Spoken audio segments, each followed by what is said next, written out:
Hello everyone, welcome back to my YouTube channel. My name is Ellie. I don't normally sound like this, but I've had no voice for 10 days and I'm a bit nasally still, so just ignore the annoying voice. It's driving me crazy. Ow! Anyway, so yeah, I'm just going to share with you my 10 secrets of being a waitress. Let me try and fix this lighting 1 minute. Is that lighting any better? Okay, I hope that lighting's a tiny bit better. Sorry if it's not. But I'm just not the best with the lighting situation. But anyway, yeah. So I was a waitress for around a year. Don't want to put anyone off, but these secrets... okay, they're not the worst, but like, personally, I just didn't like the job. Trying to like not sound so nasty about the job. Personally, I just didn't like the job. Obviously, some people love it. Like I worked with some people who've been there their whole life, and they loved it.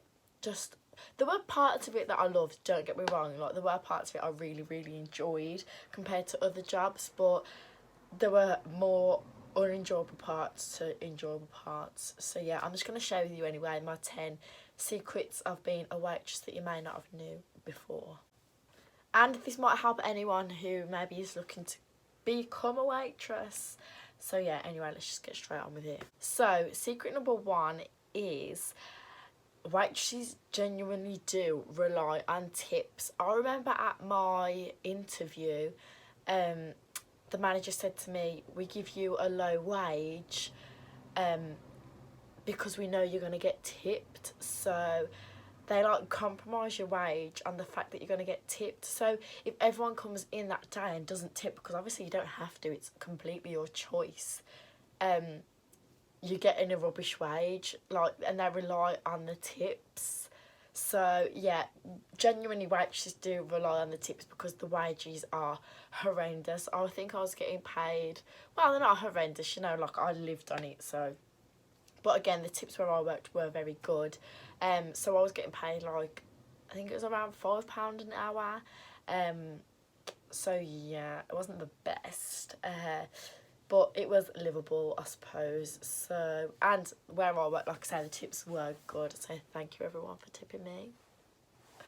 Secret number 2 is again about tips, and that is at the majority of places the tips are actually split. And to be fair, it is kind of like a fairer way to do things.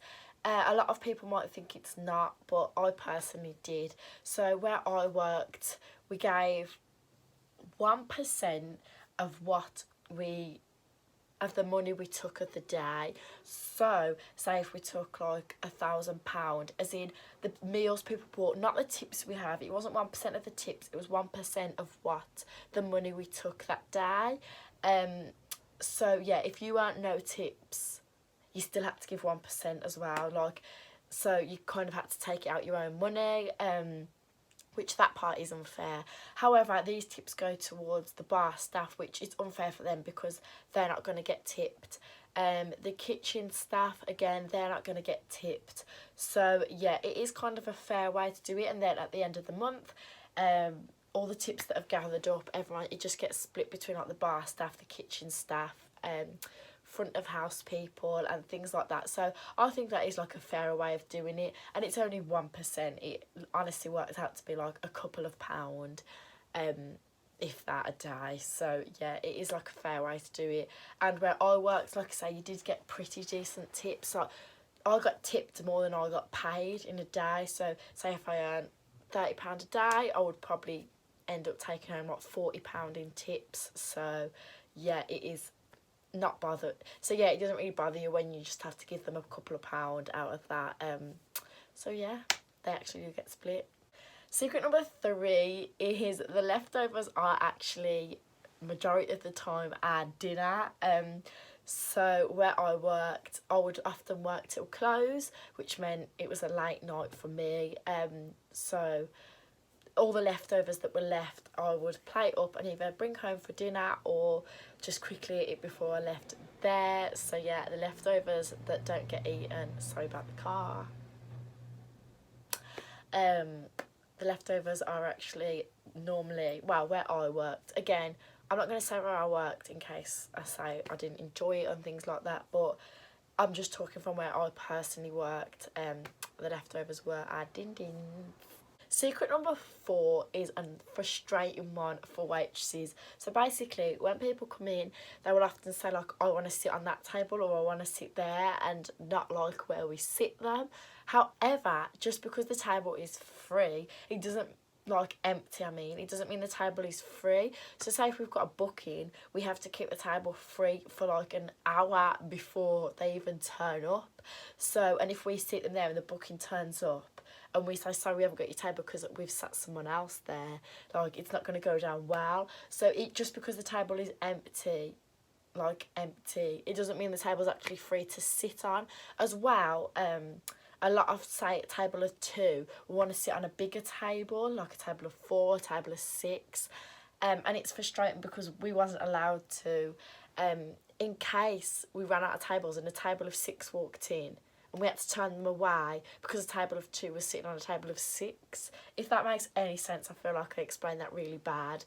But just know, if you do go into a restaurant, a free table isn't always a free table, and it's not the waitress's fault. We just get told that we're not allowed to sit there, so sorry. Secret number 5 is everyone who I worked with, and I know in other restaurants I've heard it as well, everyone hates singing happy birthday. You know when you put the cake behind the desk and they have to bring it out and they're singing happy birthday to the people at the table? Everyone hated doing it. So I didn't hate doing it, I loved it.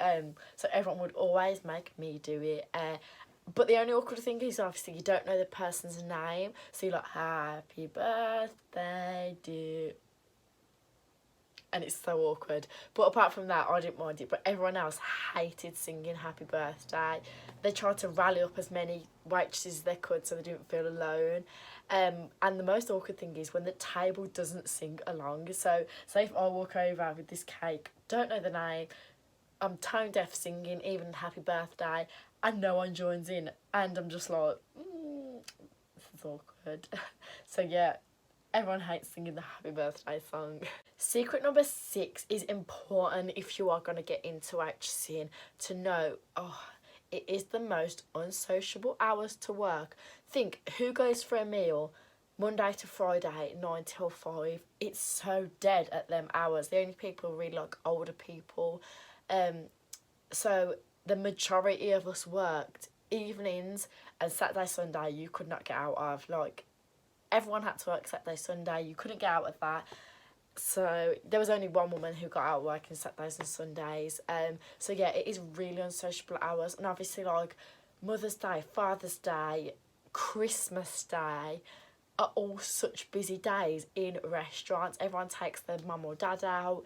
I don't know, just like, obviously, the days that are important probably to you as well, you will be working. Everyone had to work Christmas Day, there's Christmas Eve, Boxing Day. You didn't get a day off. So yeah, they are very, very unsociable hours, just know that. And quite late hours as well. So yeah, just know that if you are looking to become a waitress, just be prepared for the very unsociable hours.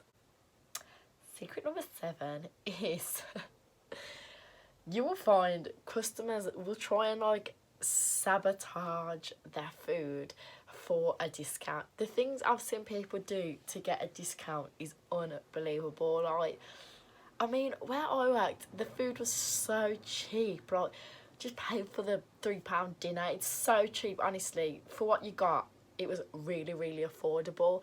And yet people used to try and get discounts for anything. The stories I've got, I love to film like a story time on the stories I've got of the customers, like when I was a waitress, because some of them were hilarious. I remember one woman that literally like dragged me by the arm and whispered in my ear like, I will get you, because I didn't give her a discount on her dinner when she cleared her plate, like literally cleared the plate. So I says like, oh, like, you seemed like you cleared the plate. So and yet she still didn't end up paying. She just walked out and left. So yeah, she ended up actually getting away with it, which was frustrating. But the managers where I worked were lovely. Like, they really did stick up for you, so that was a plus, I guess. Secret number 8 is, which is something I didn't know before I became a waitress, is how many other little jobs you have while being just a waitress. It's not about like taking out the plate, putting it down, and then picking it back up once they're finished. Like, trust me, there is so many little jobs you don't see. Even to the fact of like, we have to clean the cutlery. My hair's driving me crazy. We have to like clean the they sound like little jobs, and they are little jobs. It's not like a giant task job force, but the little jobs when you're rushed like add up, and they're little jobs you can't avoid. So like, obviously you need cutlery for your tables, you need clean plates, so we'd have to go out quickly and wash the plates. Making drinks at the bar. Sometimes if the kitchen staff were busy, we'd have to make the puddings or the starters ourselves. So things like that, like, you don't realise how many other little jobs waitresses have other than just picking up your plate and bringing your plate, taking your order. Like, honestly, it's like hard work. I don't want to sound like, oh, it's hard on me, because it was like, I don't know. It is just hard work, just know that. Now, secret number 9 is, and I can't say this again for everywhere because I'm just personally going off where I worked. However, the kitchen staff do not care when you complain. So, as a waitress, many of the time I got told like, this is wrong with my meal, or there's something wrong with my meal. Could you let the kitchen staff know, or things like that. And I would actually go and tell them. However, I would know I was not going to get a decent response. They just would take the mic. They would laugh. They didn't care. And then I'd have to go out all smiles, like they're really sorry that this has happened. It won't happen again. When really I'd just been abused in the kitchen. I'd just have to walk in there, tell them, be abused, come back out and put on this big act that we were really sorry. So yeah, waitresses get all the blame when it's not even their fault. If the kitchen staff mess up the food, it's not a waitress's fault, and yet we take all the blame. But you know, it doesn't bother me. I just would smile and be like, I'm so sorry, won't happen again. So yeah, that's all you have to do, is just smile and be apologetic even though it's not your fault. Now, secret number 10, again, I don't know if it's just me, however I have spoke to a lot of other waitresses in other restaurants and they've said the exact same, so please be aware of this. But breaks are rare, and it is understandable, because you can't just abandon your tables. Like, you know where the tables are, you know if they're like starter, main, dessert, you know what they want, and like, you can't just walk out. And how often does it come that all your tables coming at once and all your tables leave at once so you can go on your break? It's so rare. Like, it honestly like would never happens. So for that reason, like, you just don't get a break. It is difficult, not gonna lie, and obviously it is kind of like against the law, but I do get where they're coming from, because you can't just leave your tables.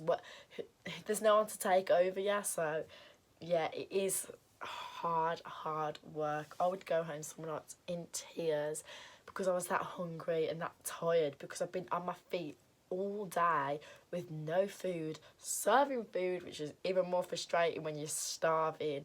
So yeah, it is honestly really hard work. So just be aware that you may not get breaks in depending on where you work. So yeah, that is very frustrating.